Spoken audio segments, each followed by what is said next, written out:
Thanks, Bob, and welcome to another Cast Iron Ranger. I'm Dan Brooks, and I'm here with Dave Harkness, and we're at Fort Selden.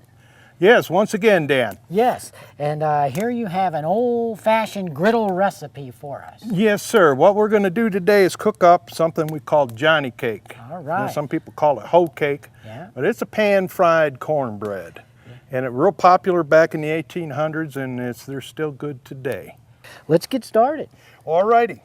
First of all, let me introduce you to my crock, my Johnny Cake crock. All right. What I got in Hello, here, Johnny Cake crock. Yeah. What I got in here is my mix. It's kind of like a Bisquick. You know, you go to the store and you buy Bisquick, you just add liquid. Well, I mix up my own little Bisquick for my Johnny Cakes. And what's in there is we got cornmeal and flour, 1-to-1 ratio. We got a little salt. We got some baking powder. We got a little bit of sugar for your sweet tooth. And we got some lard in there too. You know, we didn't have Crisco back in those days, so we put some lard in there. You got to have some shortening in there. That's what keeps it from sticking to your griddle when you go to cook it. Sure. Now the only thing, what do we got to have left is some liquid. Yeah. We got to put some liquid in there. So what I like to do is use the coffee that's right hanging on my campfire because it's handy and it's hot, and that's what you want. Especially for cornbread batters, you want a hot liquid because it helps get that cornmeal softened up and pre-cooked a little bit. All right. So that's what we're going to do. And if you'll give me a cup of that mix in that bucket there. All right. So something like this? Yes, sir. You don't care if I don't measure it out completely, do you? Close is close. Close is close in this game. And what I'm going to do is I'm going to add some hot coffee to it, and you use that wooden spoon handle. I got that. And you do the stirring and I'll do the pouring. All right. Well, this is an interesting looking mix, I gotta tell you. Well, and you know, if we get her too thin, like we might have it, I already put in too much coffee, well, it's an easy fix. We just add a little bit more of my magic mix here. I see that. We'll thicken it up a little bit. You want it a little stiffer than a pancake batter. Yeah, I see that. Starting to get there, stiffening up a little bit. Almost looks like a milkshake. Well, you see that? It tastes good, but it don't taste like a milkshake. And what we're going to do is we're going to cook it on this griddle here that's hanging here. And that's kind of a funny looking griddle, don't you think, Dan? That is an interesting looking piece of cookware. Yes, sir. That is what's called a bake stone, and it's a style that was made by the Scottish, okay? And we had a lot of immigrants back in those days, obviously, and the Scots were just one of many. And this is the kind of baking griddle that they would have had back in their homeland, and they would have brought this same technology with them when they immigrated into America. Well, that's the kind of technology I like. Simple. It's flat, it's got a handle, slightly concaved, and that's all there is to it. And she cooks pretty basic. Yeah. Okay, well, what are you going?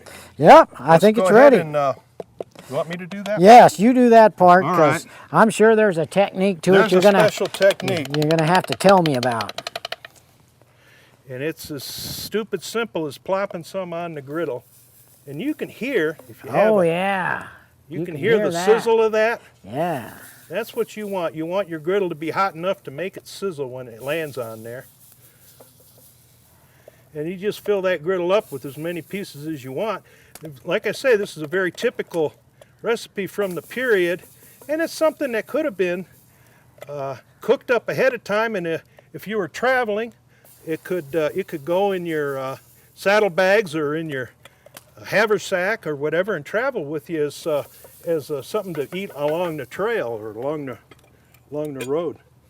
And it doesn't take long. You can see it smoking already. Yeah, right. And we'll get ourselves a spatula here, and we might have a little bit of success in these things browning up really quick for us. There we go. Oh yeah, that one looks nice. Yeah. They cook up pretty quick. I guess so, and they'd probably keep a while too, because they're just cornmeal and they flour. They keep for months. Think they're ready to come off? Well, they're getting there. Some of these I might want to flip them back again one time just to get them a little bit browner. You want to make sure that batter cooks through to the middle. Some of them, you're going to have different temperatures on your griddle. When you're over a wood fire like this, you're not going to have a real even heat. I can see that. So you have to kind of learn your hot spots on your griddle and play with them. Right. But it takes an awful lot to burn these things. So are they ready? I'm ready to try one of these things. Oh yeah. Let me just get you a little something right here, maybe. All right, we can do it that way. Well, I didn't want to get in your way, You're and I not didn't my want to way. drop them in the fire. So that's what I came up with.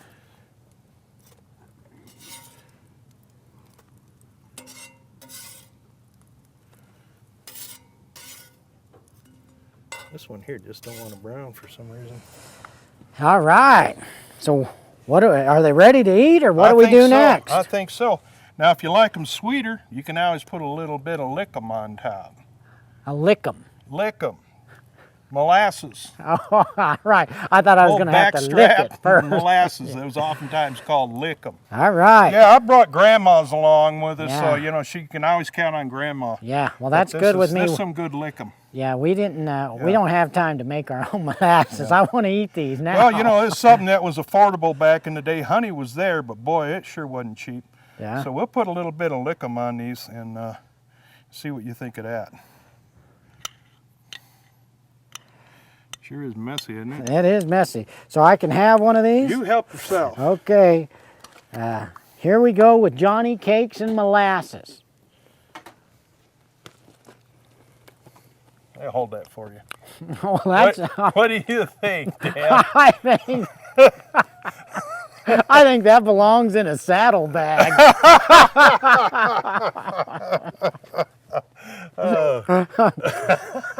I can see where that'd get you by in a pinch. But we might be looking for steak.